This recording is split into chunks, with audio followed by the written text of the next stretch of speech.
Hello, welcome to the Apple Insider podcast. I'm William Gallagher, and back from one of those vacation things, you and I have got Wes Hilliard, who has had some pretty big news. Wes, tell everything, spill everything. What's your 6-month opinion of the Apple Vision Pro? Well, it's complicated. The review should be up by the time you guys are listening to this. If it isn't, that means you listen to this at the crack of dawn Friday. I believe if it isn't published Thursday evening, it'll be published early Friday. So be patient. But hey, maybe if you're listening this early, that means you get a sneak peek into the review. But long story short, it's not that my opinion of the hardware has changed. I still love the Vision Pro. I like the idea that it's portraying for Apple's vision of the future of computing and all of that. That's all fine, but I'm pretty down hard on the progress they've made so far as software. Vision OS 2 is a good update. It actually addressed a lot of my issues going into that first month review that I wrote. So that wasn't really the concern. It's everything else. So the OS and the hardware, fine.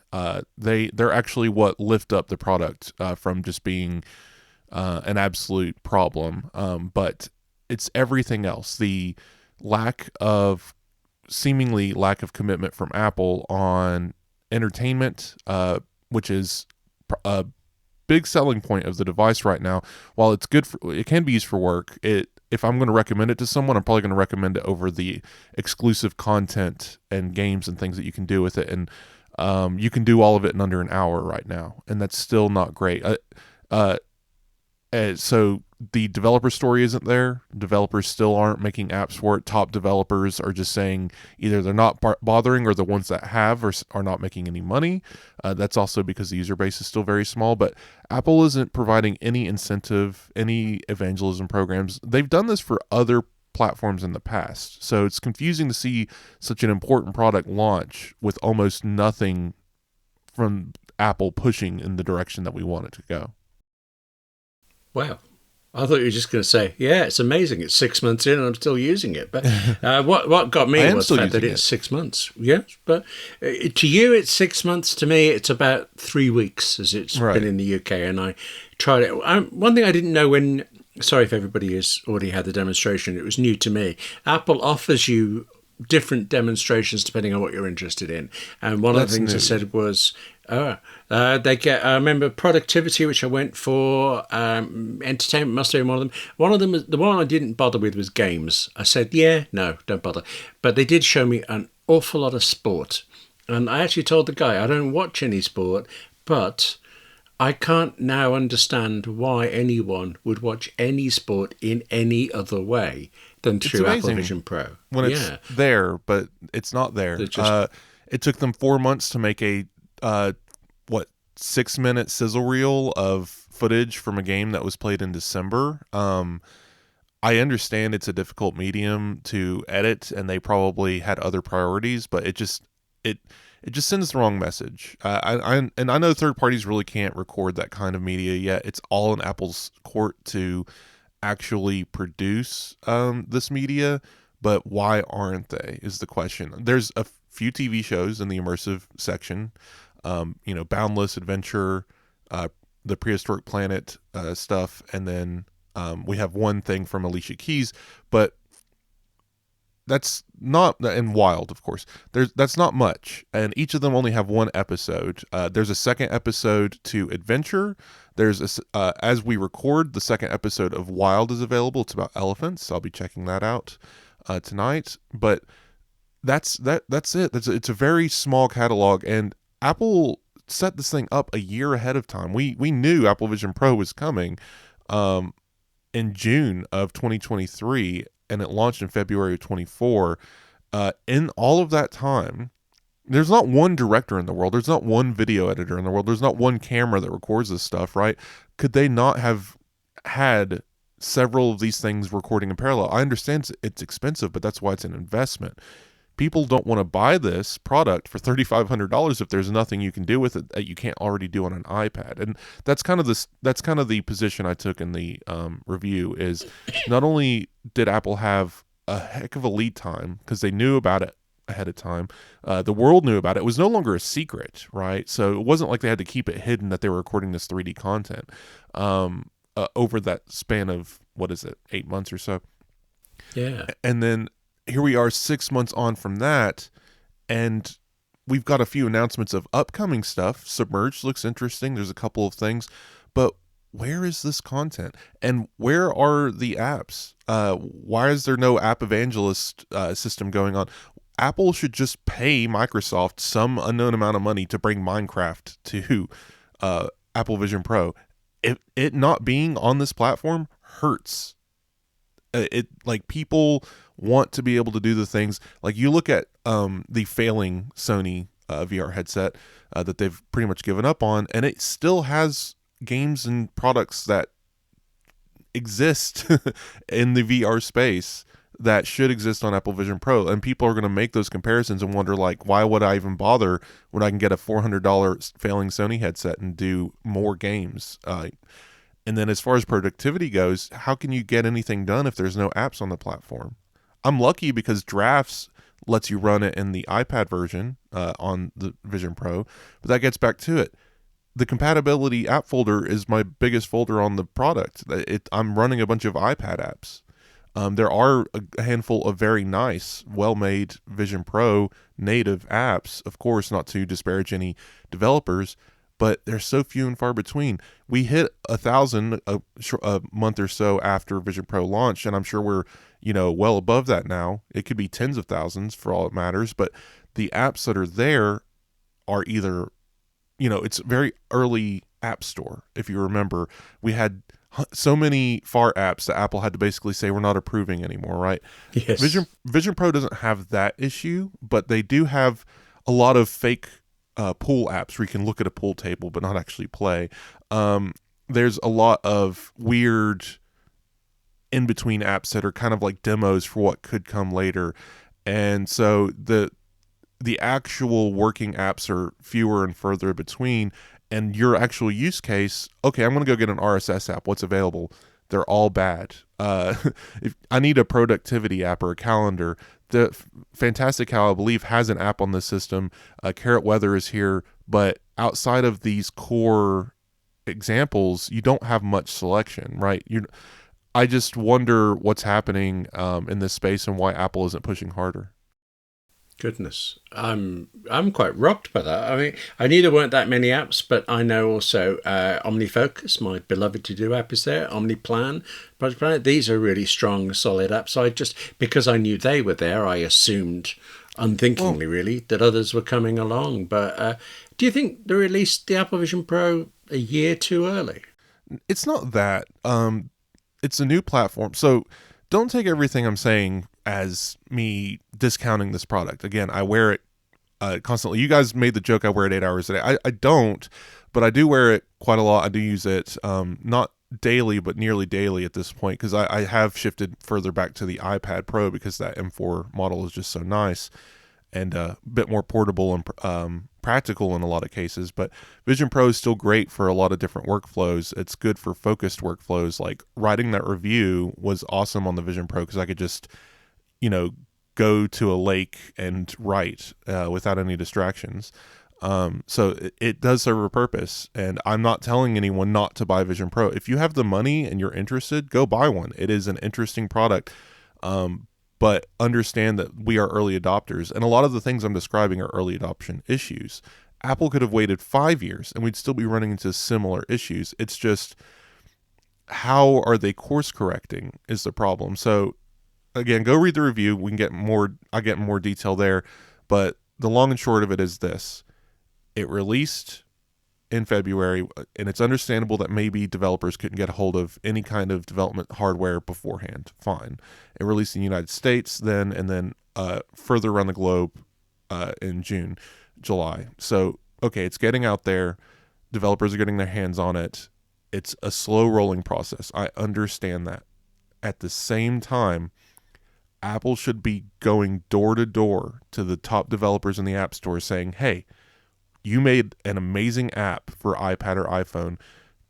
What can we do to get you to make your app for Apple Vision Pro? Here's a model, maybe you have to return it in 6 months, but here's a direct line to our development team. Ask us whatever question you need to ask. Let's get your app on Apple Vision Pro and do whatever it takes, and do that with 10 or 15 of the top apps on the App Store and just make it happen. But they seemingly haven't. And then on top of that, lack of commitment from that space, because developers already see that there's no money to be made here, so why did they bother? And Apple's not evangelizing, so again, why bother? So the other side of the coin is Apple's commitment. How many apps do they actually have running on Apple Vision Pro natively? It's not many, and the list that are compatible is very long. The podcast app, calendar, right? Reminders. These basic apps don't even have Vision Pro equivalents. And then there's some apps just completely missing. There's no contacts app. There's no even acknowledgement that Find My exists. You can't even, the Messages app opens and you can check people's information like you can on iPhone, but the Find My section, if they're sharing your location, is gone. So and again, I understand that a lot of this will come in future updates. These complaints are about 6 months in, okay? If you're listening to this podcast in 2025, a lot of what I'm saying is going to be moot because Apple will hopefully have addressed it by then. It's just right now, the feeling 6 months in at this moment, this snapshot feels wrong to me. And it feels like Apple needs to re-up their commitment and make people see Vision OS 2.1 and there be a lineup of native apps, more content, immersive content, and maybe at least a timeline or a plan for more immersive environments, and maybe a commitment to bring third-party immersive environments into the wider spectrum. You can go to Bikini Bottom from SpongeBob SquarePants and Paramount Plus. Fun. That's great. It's very cute. It's actually a very well-made environment. You can pop bubbles by pinching them, or you can actually play a jellyfishing game there. That's the first time I've seen an environment with an interactive game. That's funny. More people should be doing that. But the only thing you can do in that environment is watch Paramount Plus. I can't bring my my text and Safari stuff in there. Like it feels odd. And so anyway, all that said, Vision OS 2 great, Vision Pro hardware great. The future of this platform, I think, is secure. I think it's going to get better. It's just, what is Apple doing right now to make people want to buy this thing? And I don't think it's enough. Well, I was going to buy 3, but I think I'll return 2 of them. I have one rather serious concern after all that. You mentioned in there that we'd talked about you wearing this 8. That we talked about that while you were away. I thought I was talking behind your back. I mean, I'm going to have to watch it now, aren't I? I could have said anything. I do listen to the show. Okay. I've listened off the coast of Alaska and things. There's something nice about doing it in a new environment, which it sounds like, actually, a bit of an unintentional segue, is a good thing about Apple Vision Pro. Because I've done that thing now of sitting by the lake and suddenly noticing it gently raining and things. But it feels like in some ways we're still almost waiting for Apple Vision Pro to be what it can be. How about this? As we record this just moments ago, it's only a rumour and you don't know how to take these rumours, but it's an exciting rumour that there will be an M4 Mac Mini. And we kind of expected that, but what we didn't expect is that it could be tiny. Now, this is the thing. I don't know if you know this story yet, but the information is it will be smaller, but it might be like an Apple TV. So Apple TV it's a lot smaller than a Mac Mini, but it's also taller. So I don't know if they're trying to match it to the Apple TV instead of matching it to the Mac Studio these days, or just showing off that they can make everything smaller. I imagine if they released a Mac Mini the size of an Apple TV, that I would sell my 14-inch MacBook Pro and just use that. Okay, right. I'm sorry, yet again, the whole thing of just a barely used Mac in the corner, but that would make sense. A headless Mac Mini. I'm surprised to say I'm actually tempted by it as well. I'm currently using an M1 Mac Mini as my main driver in my office, and I'm starting to find it a little slow. So a smaller, neater, new one. Imagine if, even better, because of the low power requirements of the M4 processor, imagine if you could run this thing off of a battery pack and just, Yes. and someone could make a bespoke little base station battery, kind of like they did for the HomePod Mini, where you just kind of nestle it into this little square and you plug it into a USB-C port. And now it's this self-contained, powered on Mac unit. And maybe Apple could get clever in software and just tell it to run headless, but you can buy those little adapters that tell it that it's connected to a monitor even though it isn't, because a Mac has to be connected to a monitor for it to turn on and actually function. Because that's my setup right now. I have a kind of junky portable monitor that I don't really care about underneath a cabinet connected to a cable that goes to my MacBook Pro when it's sitting on the bookshelf. So when it's in clamshell mode, it's still connected to a monitor. I can wake it with a mouse and jump into it from Vision Pro. Now take that concept and apply it to a tiny hockey puck Mac Mini connected to a battery supply, and I can just sit down, put my little hockey puck out on the table, put on my Vision Pro, and then now I have a 50-foot wide, ultra-wide 4K display showing my Mac, and my Mac Mini is now inside of my Vision Pro, and my primary interface point is from the Vision Pro. Now, how interesting would that be? And would that not be a compelling reason to buy Vision Pro? This is what I was getting back to. Sell us on this product, Apple. Show us why we want it. Can't quite decide whether to reveal this or not. So, especially as I think I may have already done so before, let's do it.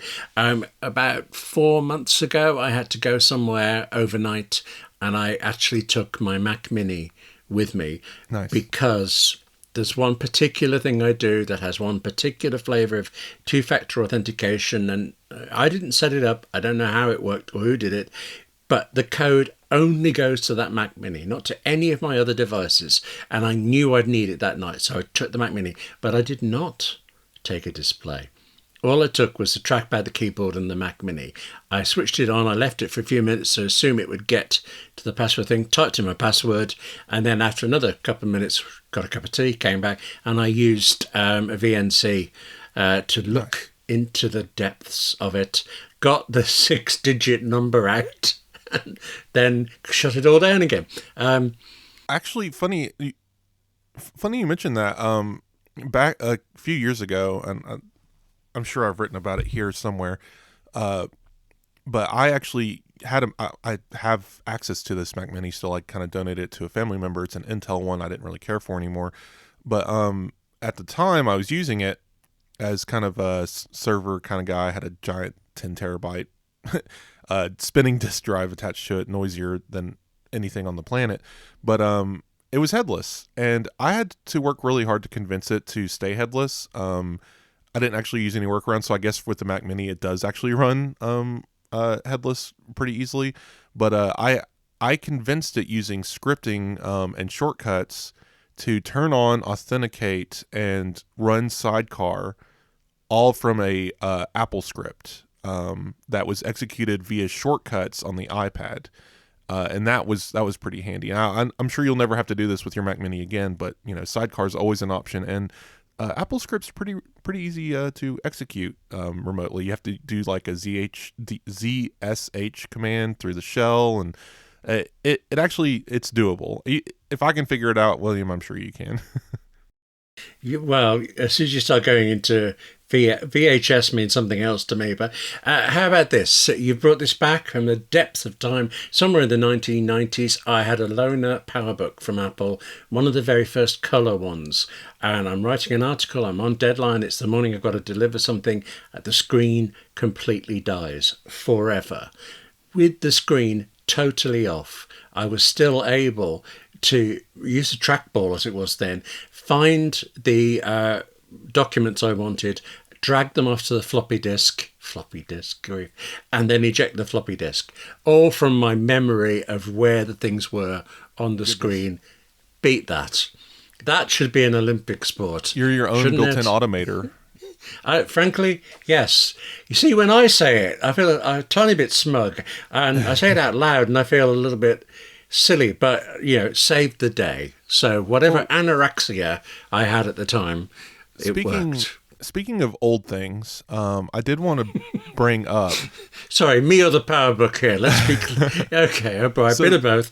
Yes. I was wondering, have you listened to this? So there's a podcast that analyzes sound. That's actually kind of interesting. I'd never heard of it before, but it popped on my radar. It's called 20,000 Hertz. I love that show. Yes. There's a recent one about Apple sound. Is that the one you caught? And there's going to be another episode, not out yet, where they cover iPhone ringtones and such. But the first episode was about the tritone that Apple adopted and the history of it being built pre-iTunes, being bought out, turned into iTunes, used for document import complete sounds and stuff, ultimately being turned into the iPhone message tone, and the history of those, and they dive into all these sounds and break them up and talk. It's such a good show, and it's only 30 minutes, so I would highly recommend going in and just giving that a listen and catch that second episode when it comes out. So you listen to this one?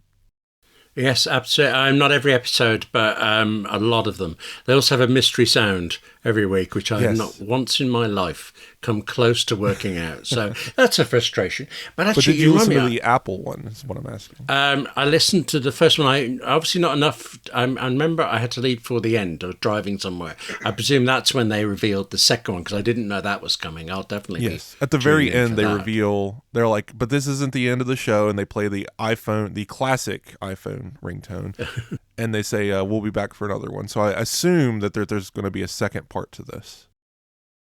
This reminds me, I should say, AppleInsider Plus this week is actually all about other podcasts. AppleInsider Plus is the extended ad-free version of the podcast for subscribers, and the point of it is, we do the news, of course we do the news, but we're all into this ecosystem, this environment, and we enjoy it mostly, and we share these things about it. This time, we just want to enthuse about other podcasts. So it's weird that this should come up right now, because 20,000 Hertz is going to be one of my recommendations for it. But I'm sure between the two of us, we have a billion of these things. I do have a question for you based on this.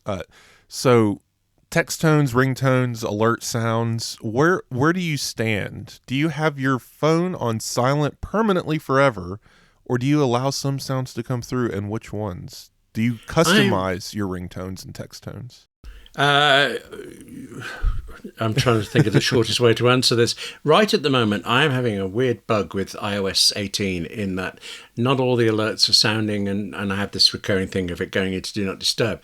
But when things are all working, for the last few years, I've just had what's called the universal phone ring. You remember from shows like Columbo and things, it was one sound effect. Universal Studios, one ring telephone sound effect.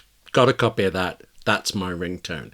But I did also for quite a while, I gave whenever my wife Angela would ring, I would have it set to be, have you any idea what Muttley is from Wacky Races?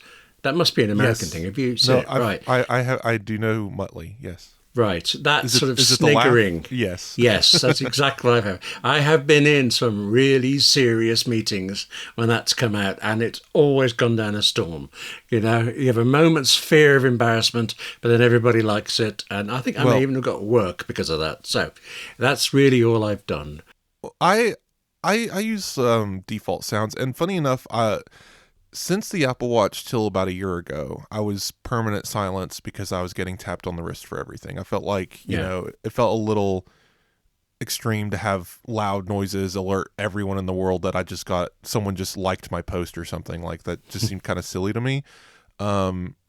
So I've eased back a little bit into it, and focus modes help a lot with this. Like, if I am in my work focus, I get my Slack tones and stuff in because it makes sense, and I'm in my office. I'm not bothering anyone.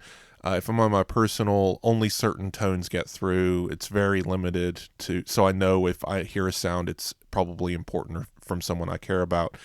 It's kind of funny, but so I can say this now. My fiance, she has a different setup. She just lets all the noise through, and her text tone is the Kim Possible ringtone. So the beeper sound. So yes, every time she gets a text, the world hears Kim Possible, and it's funny, as many times I've heard it, and to the point of it almost being annoying. everyone who hears it is like, oh, I love that. It's always funny when it goes off in public and people are like, I know what that is. Introducing a bit more Kim Possible to the world is a good thing. But let's not just skip the major news there. Congratulations, you're getting married. Eventually. It'll be a long engagement, but yes, I did propose over my break. Once she's sorted out her notification sounds and you've come to some accord. Okay. Oh, actually, I've just lied to you. I said that was all I did for just once. But recently Logic Pro added this thing of stems, they call it. You can take apart music and just isolate the voice.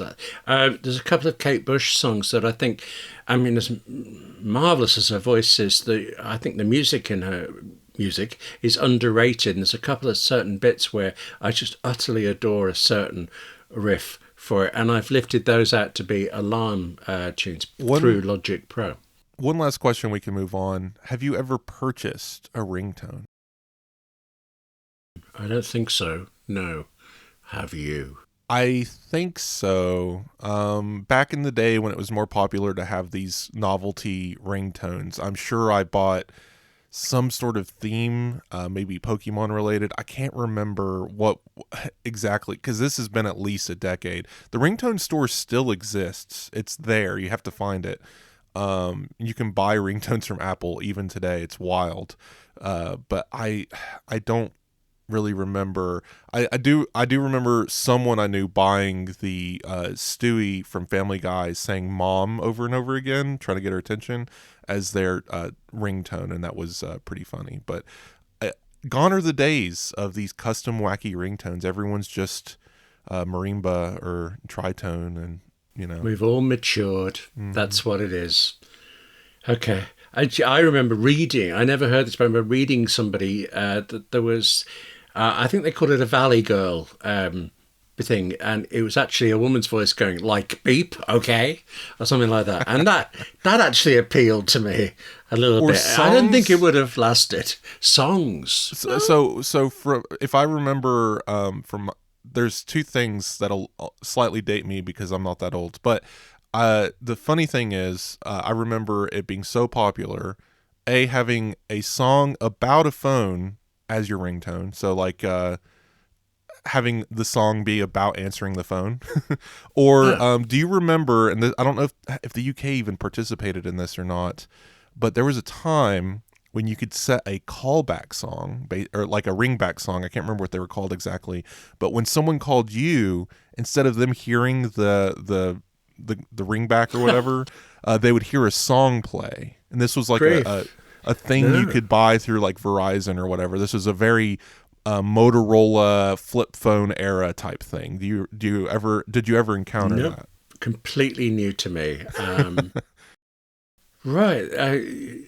My mind's gone to Ally McBeal and picking theme songs, but for other people instead of yourself. Right. I'm thinking, what's the name? There's a song, Blondie, Call Me. There's the name of a song that's actually the main riff is the original iPhone tune.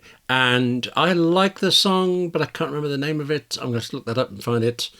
And in fact, basically, it's running in my head now, but of course what's running in my head is the iPhone tune.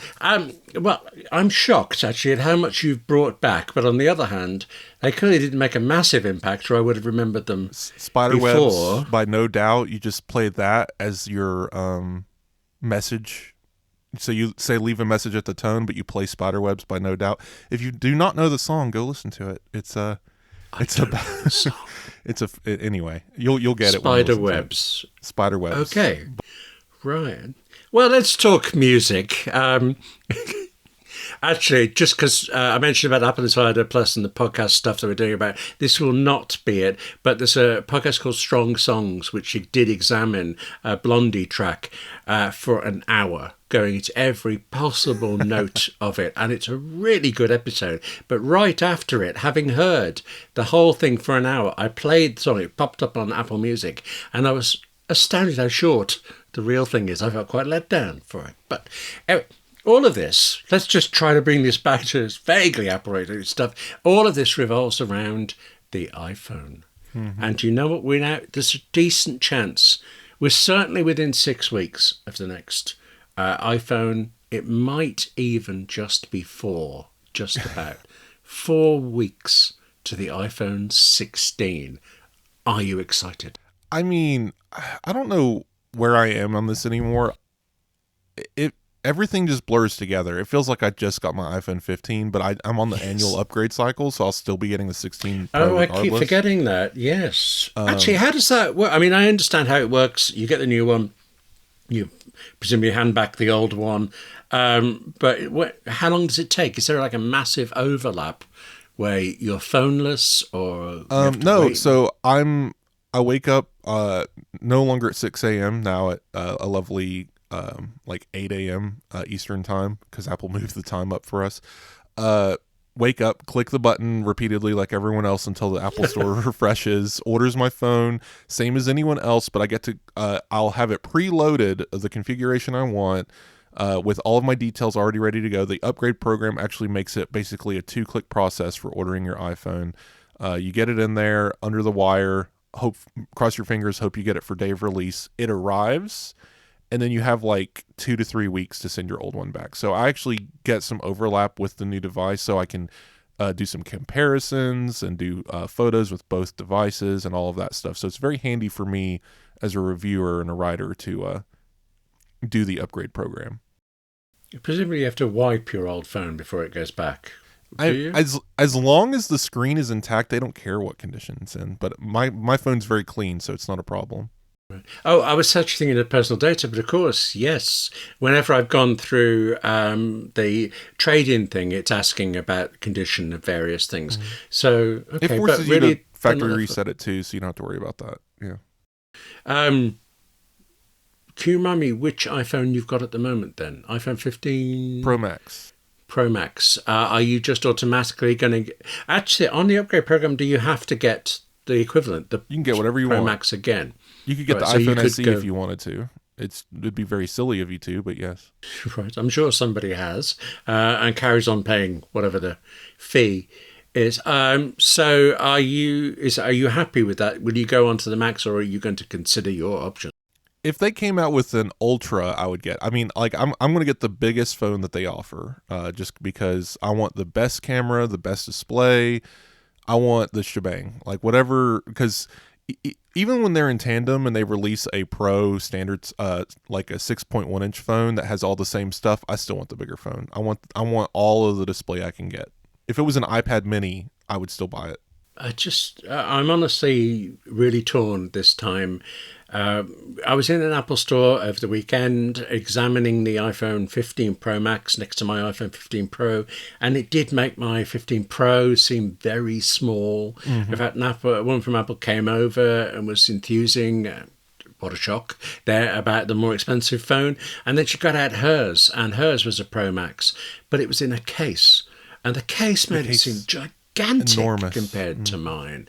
So I don't know. There's a story that the screen on the Pro Max will be slightly bigger this time, and I think it will also, won't it, on the Pro. So will the slightly bigger Pro be nicer for me, and the slightly bigger Max too big for me? I'm on horns of a dilemma here. Getting into rumors, because there's a lot. It seems that iPhones are just getting bigger, right? Ever so slightly every year, we're ticking a little higher. Like we're going to have a 7-inch iPhone potentially. Right.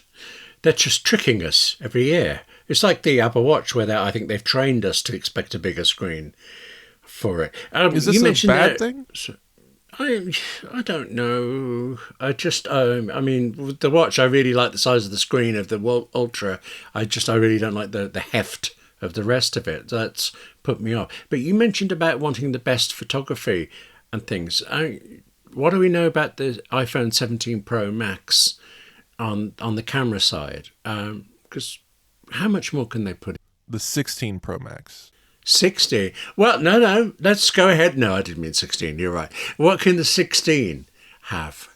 Well, there doesn't seem to be a lot here. I mean, I've been trying to keep up, but it looks like they're more focused on the other cameras. I mean, we already have a 48 megapixel main shooter and a tetraprism 5x lens. So where do we go next? Well, let's increase the resolutions of the other cameras. So the main camera, 48 megapixels, we could see the ultra wide camera become 48 megapixels as well, allowing for, if both of these are the same resolution, we could get much better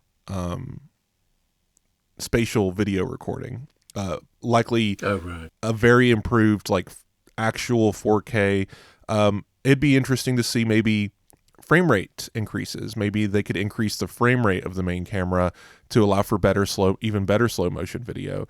And then the tetraprism, of course, is probably going to remain 12 megapixels. I wouldn't mind seeing that jump to 24, but I doubt that we'll see that this year. Rumors seem very focused on the wide camera, the ultra wide camera getting a megapixel jump. Everything else likely will remain hardware wise the same.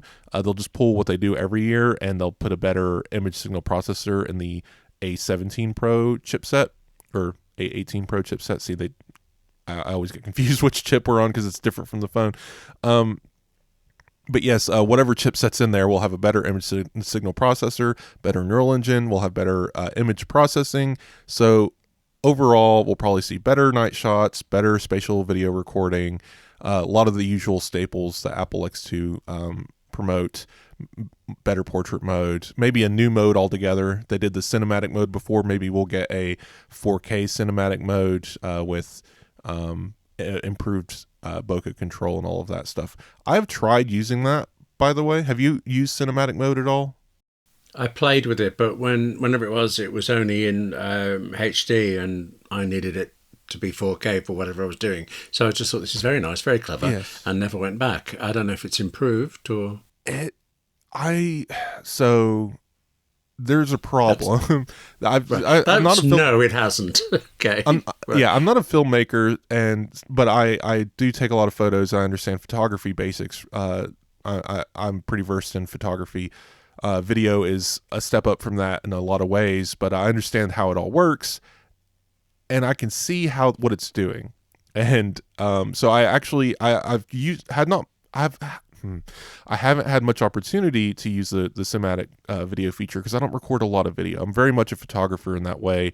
I've tried forcing myself to record more video. I've been taking a lot of spatial video, which has been interesting for the Vision Pro. But cinematic video is trying to do an artificial bokeh, basically. It's trying to get that depth of field that a more expensive camera with a big lens, with a large aperture, will get you. Now, problem. The phone camera still needs to focus. And when it's focusing on a subject, it changes where the depth of field goes in the natural depth of field. And then that natural depth of field is going to compete with the artificial depth of field. So if your cinematic mode appears best suited for when you're filming static subjects that are moving about a scene at a reasonable distance. Now, the reason why I mention this is because we went to a bird sanctuary at Busch Gardens. Busch Gardens has a little bird thing in there. You can go walk around with the birds and feed them. It's an amusement park, if you haven't heard of Busch Gardens before. But Anheuser-Busch, the beer company, has a theme park. But anyway, you go into this little bird sanctuary, and there's birds flying around. You feed them this junk they give you, whatever. It's cute. So I was like, oh, this would be a great opportunity to test a couple things. I took a spatial video, which turned out actually really well. And then I saw, while I was scrolling through the video options, oh, there's the cinematic option. Completely kind of left my mind. So I turned it on, started recording video, and then went later to look at it and edit it. And it kept changing focus based on how close I was to the subject, because and so I tried to force it to focus on a specific bird, and it struggled with that because how close I was getting too close to the birds. Clearly, I was causing the autofocus adjustment to keep triggering. It was a problem. So yes, it's nice, but it's not all the way there. And clearly, we need a force-focused, a professional video app. To make this long story short, a professional video app would allow you to set your aperture and say, stay here, stop autofocusing, stop looking at different aperture lengths or whatever. Just stay in this one position, while I'm recording this video and lock it in and allow me to focus with my hands instead of the camera lens. Can't do that in the iPhone camera app. So cinematic video has a lot of room for improvement. Maybe we'll see that in the next update. Anyway, that was a long tangent to talk about that. But you're talking about the iPhone's own like general purpose camera app. Yes. But there is now the what's it called? There's the Final Cut camera. That's the one I'm thinking of. I had to look at my phone there where I've got it. And there's also Blackmagic and Filmic Pro. I'm pretty sure I've used Filmic Pro to just shut up with the moving kind of thing like that. So there are options. There's options, but then for sure. Do they record spatial? I honestly get very confused about photography and video on the iPhones. I should probably read an AppleInsider article or two on the topic. That's what I should do. I'm just always excited about the cameras. Processors are already so good. How much better can they be? Gaming on the M4 is obviously better than on the Apple's A series chip, so we can always see better stuff there. I don't know, the iPhone 16, because it's going to be a similar design, I'm excited for the upgrades, mostly to the camera, because of the stuff I'm interested in photography. I'm just not sure what else can go on here. I mean, it's going to be probably the same display, the same dynamic island. It's going to be running iOS 18. So day-to-day use isn't going to change that much, but I'm going to get better pictures out of it. So that's worth it for me. So basically, I was right to start talking about the iPhone 17. It wasn't a mistake at all. What about the iPhone Fold, which we are obviously getting any minute now?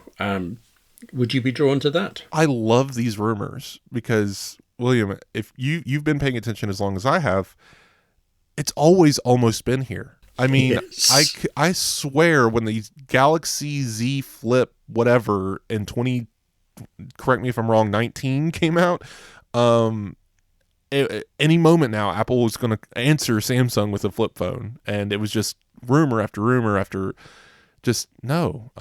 It just never happened. The technology wasn't there. I still would argue that it's still not quite there. They're getting better. Okay, don't get me wrong. I can hear the foldable people coming after me. They're fine. It's a cool gimmick, but it is still a gimmick. Android software is not very well built for that kind of system. Again, they're finally getting better because Google's making their own foldable, so Android's getting more foldable ecosystem benefits. It's getting there. But Apple I think will do a better job because they have the iPad OS and iOS built on the same, basically the same operating system with a fork. So being able to shift between the two will be nice if it's an iPad version. But I say that, and it's actually not going to be an iPad version. It's going to be the iPhone Flip, which we're going to be writing more about soon, where it's a flip phone where you pop it up from the center fold across the short side. So cool, I guess. What does it really do? It would have to be really thin because it doubles the thickness of the phone when it's in clamshell. What benefit do you really get there other than novelty? Do you get a double tall phone? I understand the Samsung Flip exists, and it's a neat concept. You can play a Game Boy game on it like it's a Game Boy Advance SP or a Nintendo DS. That's interesting, but how far from novelty to utility is it, right? Is there actually a purpose to this? And I wonder if Apple's held off so long because they still haven't found a proper utility for it, and is it just a gimmick that's going to pass as a fad into the distance? Foldable phones, foldable phones have improved in sales over the past few years because more people are making them, but I think that's because more people are making them at different price points and not because they're getting noticeably more popular, if you understand the difference. Yeah, I'm thrown. Part of me is thinking 5 years since the first folding phone, and Apple still hasn't done one. But then, more shocking, 5 years and only now is the software on those phones getting decent. Like, they're so fragile. And if you break them, who fixes them? Because there isn't a Samsung repair shop that's going to fix a foldable phone. You have to ship it off, and then you're without a phone for a while. And then it's expensive in its own right to get fixed. And we're talking about $2,000 smartphones. Ouch. Right. And the crease, the points of failure on this device are numerous. The crease in the phone can cause the display to go out. You can lose pixels anywhere on the display. I've seen people have problems with their hinges becoming loose, parts rattling around. There's just been so many weird problems that it's a solution in search of a problem. What are we solving with these foldables? And does Apple actually want to get into this industry? Does it matter enough to get into? I can tell you that back in the day, before the iPhone, not every phone I had was a flip phone, but once I'd found one, I stuck with flip phones. Mm-hmm. Because if you're ever having a row on the phone, you used to be able to slam the phone down and really get it out of your system. And then we had mobile phones, and the best you could do is never call me again, and then beep, as you push the little button to hang up. But with a flip phone, you've got to crunch it close and feel good. You're just looking at me. Yeah, I imagine doing that with a touchscreen flip phone would shatter it, but immediate regret. No, and that's the danger, isn't it? Like you can't. You'd have to daintily like push it closed. There's an intentional gap in all of these phones to keep that from happening, but the gap lets dust in. So one design compromise creates another issue.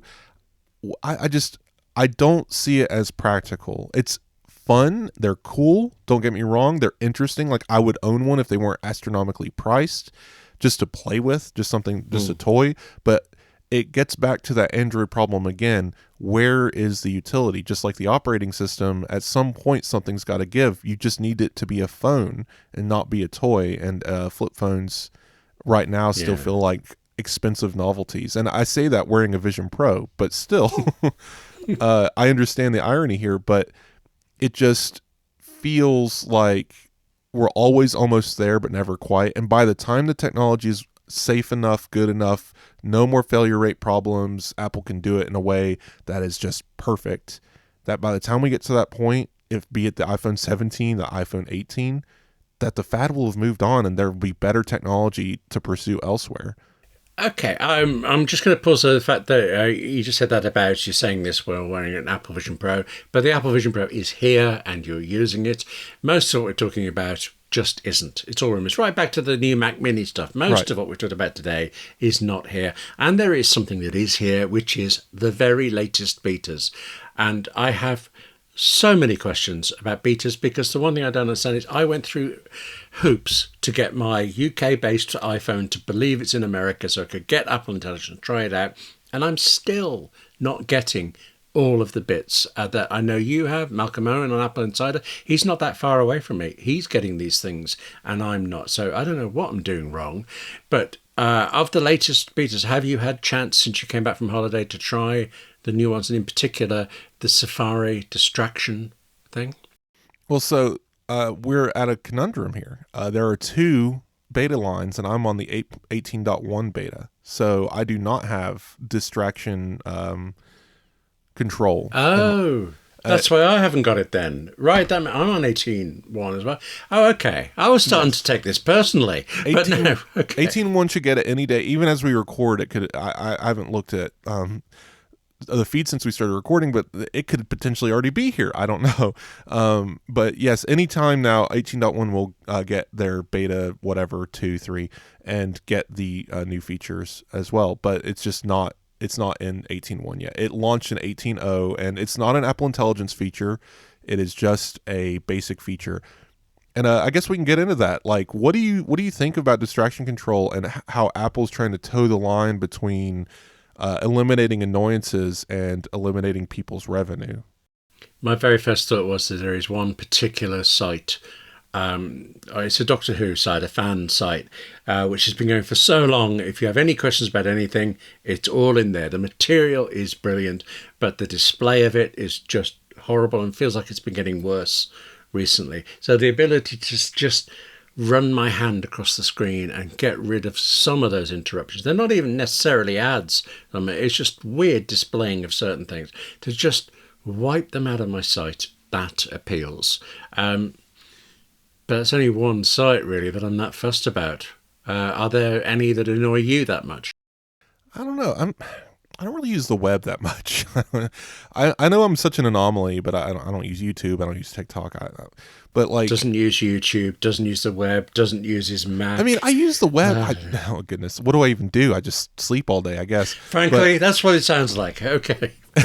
No, I have other things in my life to do. No, I browse the web. I'll go to different video game forum like websites to find information about things, or I'm on the web all the time. I'm just trying to think of like, what do I just don't think about websites that way, and I've actually kind of moved away from content blockers because I've found that most of the websites I use are pretty friendly. Yeah. I can think of a couple that are a bit more aggressive. When we could have used something like distraction control, like early 2000s websites with the flashing banners and the colorful, like everything just is yelling at you constantly. Like that would have been a good time. But responsible web design today kind of gets rid of a lot of that, and it allows people to focus on the content. This is going to be kind of weird because you can tell it to erase an ad, but if that ad is a Google ad, that means its code is updating every time you refresh the page, or at least every few minutes. So that ad will return. Distraction control isn't looking at the actual element's location, it's looking at the element's code. So as long as the code is shifting, the element's going to return. Static areas, like some websites use, like let's use Daring Fireball as an example. He'll have a sponsor and an ad slot for a week. If you erase that, it's gone for the entire week. That's not great, right? That's how you make money, by just showing, even if it's just showing the icon. If you never click on it, it's still a ad view. So a lot of websites rely on those things. And content blockers have existed for a few years now, and people have been upset about it. And I mean, if people want to block ads, they're going to block them. There's nothing you can do about it. If it's not going to be done in Safari, someone's going to download Firefox and go get every ad extension that they can to eliminate everything except text and images on the web. Fine, they're going to do it.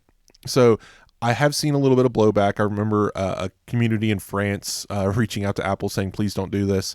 But on the other end of the spectrum, like, I can see the damage it could potentially do, but I think also the damage has been done. The people who want to block ads are going to block ads. The web is more or less, the people who know how to do this, who want to do this, are going to do it. The distraction feature is interesting because it's hidden in a menu. You have to go invoke it. You have to know what you're doing with it. You have to see how it works. Is there going to be a tutorial for every iPhone user to go through? Will they care enough to utilize it? We're talking about, William, I know I've seen so many people. I'll look over their shoulder at their phone, what they're doing, and they're watching a video, but they're watching a 16:9 video while holding their phone horizontally. But not only that, they haven't entered full screen view or theater mode. No, the video is a thumbnail inside of YouTube with other elements around it. It's literally one button press away from a full screen view, and they could rotate their phone 90 degrees and see it in a beautiful full device view. They can't even be bothered to full screen the video. Are you telling me we're worried about normal people going out here and going to a menu option and selecting an element to delete it? Like, no.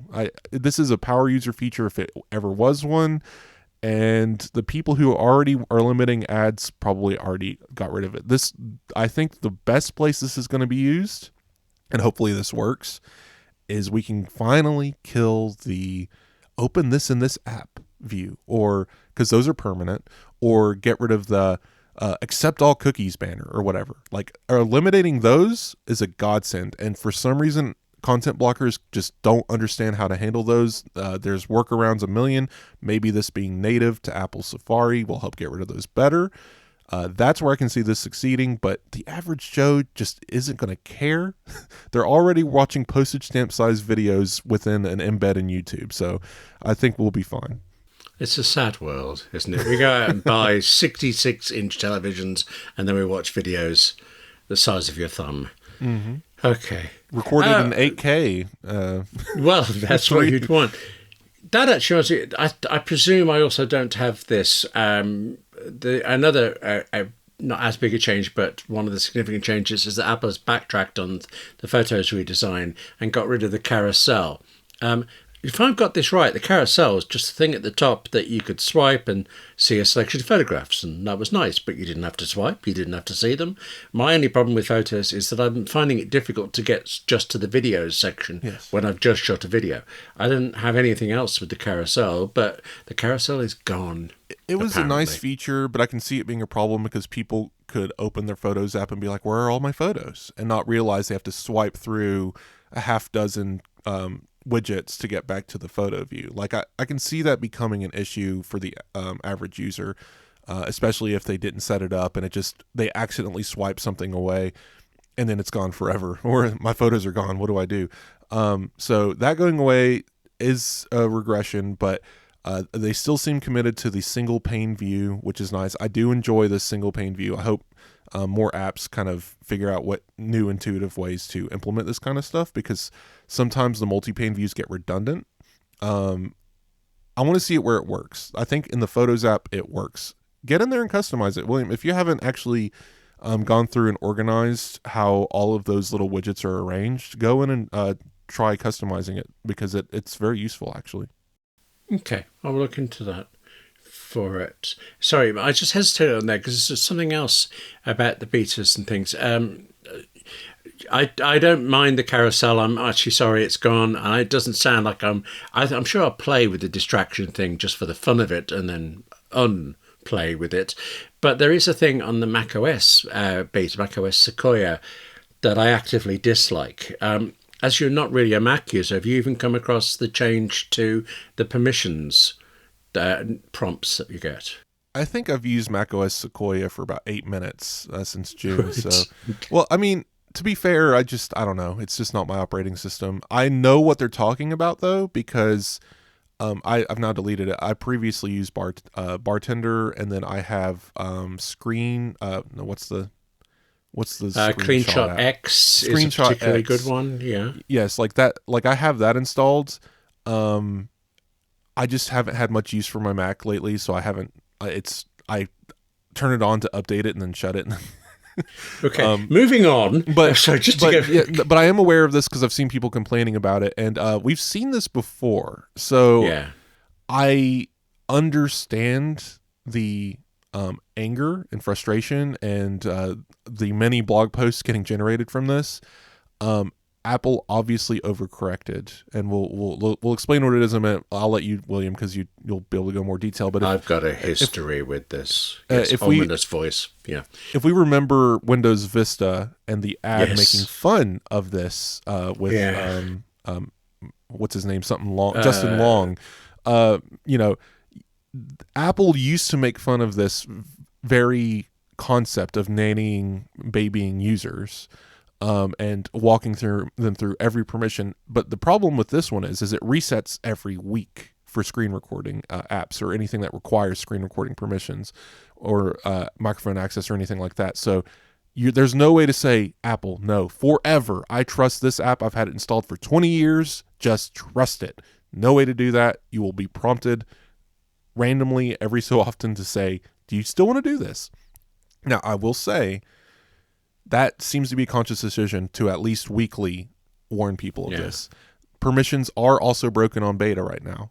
Every time I open the weather app, it asks me for my location. Every time I open reminders, it asks me for my location and notifications. So I wonder if Apple will be able to backtrack this and just be like, we overstepped. But right now, in the current beta 5 and 15.1 beta, it's a mess. So what have you encountered this, William? So many different ways. I mean, to be clear, this is supposedly about screen recording.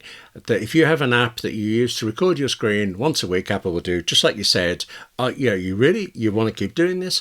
But what I think isn't so immediately obvious is how many apps screen record. Keyboard Maestro, for example, the brilliant Keyboard Maestro. If you're trying to automate something and Apple won't let you, you need to press a button and there's no keyboard shortcut.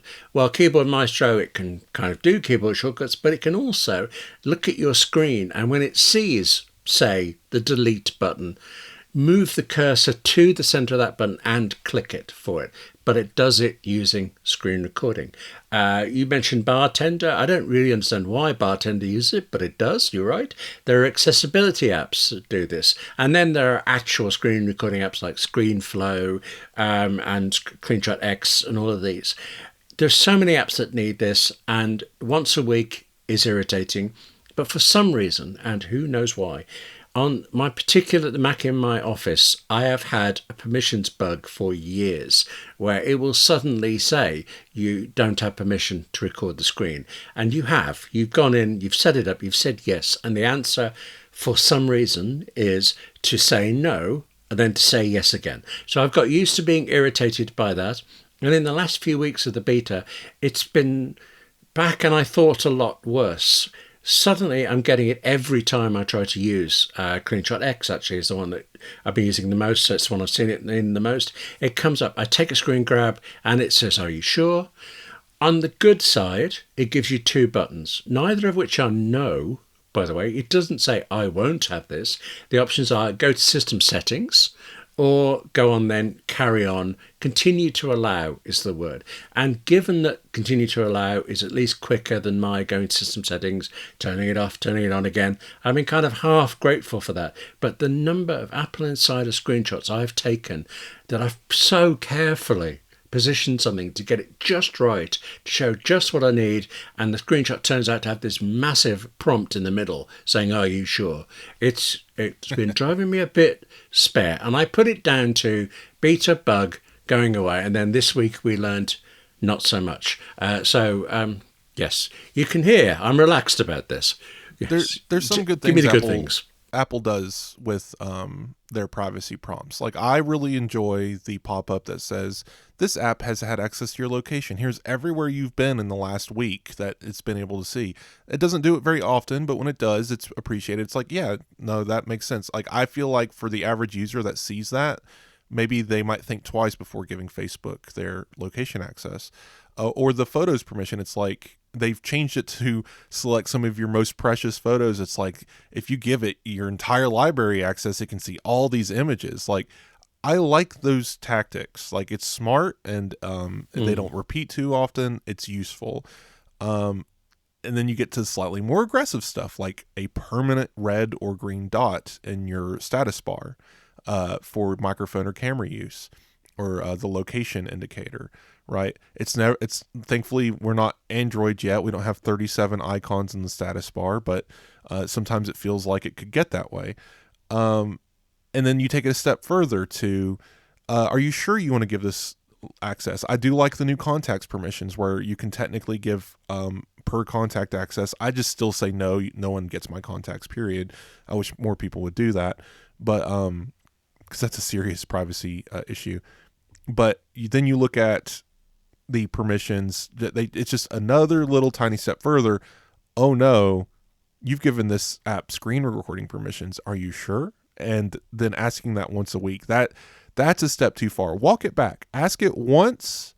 Give us an option to say never ask again. That's all. Honestly, I think that would fix everything. Put a checkbox in that prompt that says never ask again. Click it. Actually make it never ask again, and then move on with your life. Like, that would solve everything, honestly. Listen, very good to have you back. Congratulations on the engagement. But you've just told us you don't share your contacts. You don't like having your location tracked. Where can people find you if they want to get in touch? It's not that, William. Well, so I am on Mastodon. That was a very ominous pause.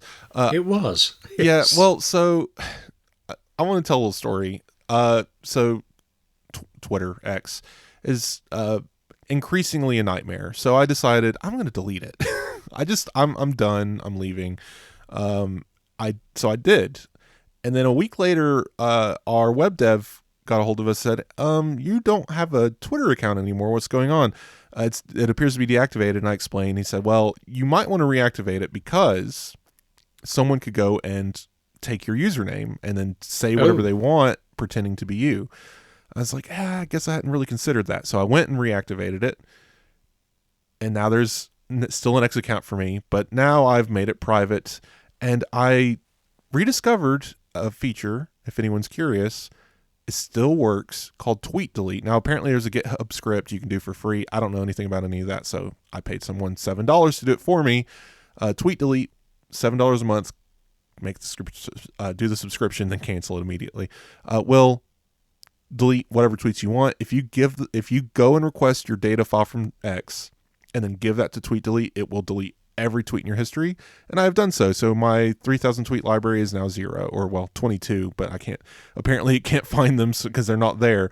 It says I have 22 tweets, but you can't see them. Anyway, so that account is now pretty much locked down. Just wanted to explain why that went away to our listeners if anyone's looking for it, why I am now a series of planets as my profile photo. That's why. That said, still active on social. I am on Mastodon. You guys can find me there. Of course, emails are easily found for any Apple Insider person, top of every article, so you can always email me. I enjoy getting those. Email me about me quitting Twitter. I don't mind. I'm sure there's going to be people upset about it because people are very emotional about Twitter X these days. But yeah, I've really enjoyed Mastodon. I think it's my kind of place, and I'm going to be sticking around there.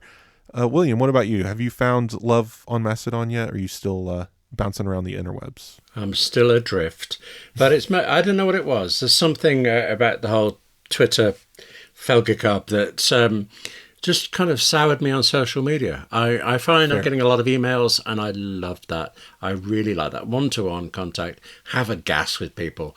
I like that immensely. So email is the best way for me. The best social media is no social media, William. Remember that. Okay, so no social media, no contest, no... Okay, right. Anyway. I'm not going to move into a cabin in the woods. There's ways to interact with humans Anyway. Listen, on that slight bombshell, that's it for the regular edition of Apple Insider Plus. If you're a subscriber, then hang on for a minute because we have Apple Insider Plus. If you're not a subscriber, join us. You get ad-free versions and... silliness. Let's go with calling it silliness after the regular episode. That seems a bit harsh, but join us and you'll find out. But for the moment, Wes, great talking to you. Thank you very much for listening. Hang on for a moment for Apple Insider Plus. Yeah, good to be back, guys. See y'all next week.